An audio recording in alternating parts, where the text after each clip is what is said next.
که لمونځ نه کوي دا یوه خبره مې واوره، کیدای شي ورسره لمونځ پیل کړي، په خپل حال رحم وکړي او له دغه غفلته راویښ شي. ځان مه غلطوه، راځه تم شه دا خبره مې واوره.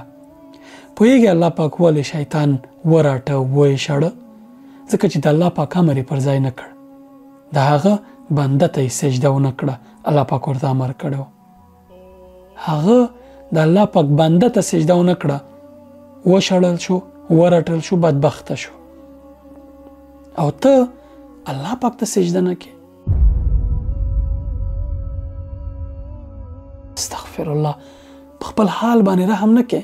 ته پوهېږې ته څومره غټه عظیمه ګناه کوي. شیطان د الله پاک بنده ته سجده ونه کړه، دا حال شو. او ته الله پاک ته سجده نه کې.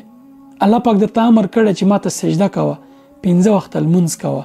د هغه پیغمبر صلی الله علیه وسلم درته ویلي، په قرآن کې درته ویل شوي، اما ته ترې مخ ګرځوي. ای فکر نه کوي چې لویه ګناه کوي، وړه درته ښکاري. یعنی بنده ته په سجدې نه کولو باندې شیطان له خپل مقامه راښکته کړی شو، ورټل شو، تر قیامته پورې بدبخته دی. او ته خپل رب ته سجده نه کوي. آیا بدبخته کېدای نشي؟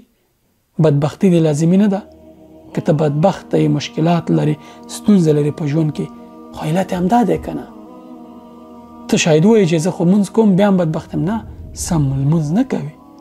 لمونځ کوي پکې حسابي کوي، لمونځ کوي په دې عجله کې چې څه وخت زر خلاص کم، بوج دی.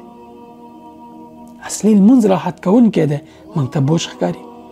پیغمبر صلی الله علیه وسلم به بلال ته ویل چې ارحنا بها یا بلال، موږ راحته کړه په دې لمونځ باندې.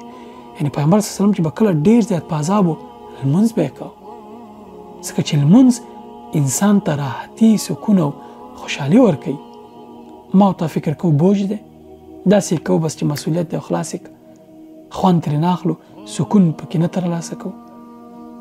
نو که لمونځ نه کوي، همدا اوس تصمیم ونیسه، همدا اوس پاڅېږه، لمونځ شروع کړه، که نه بدبخته کېږي. سلام علیکم.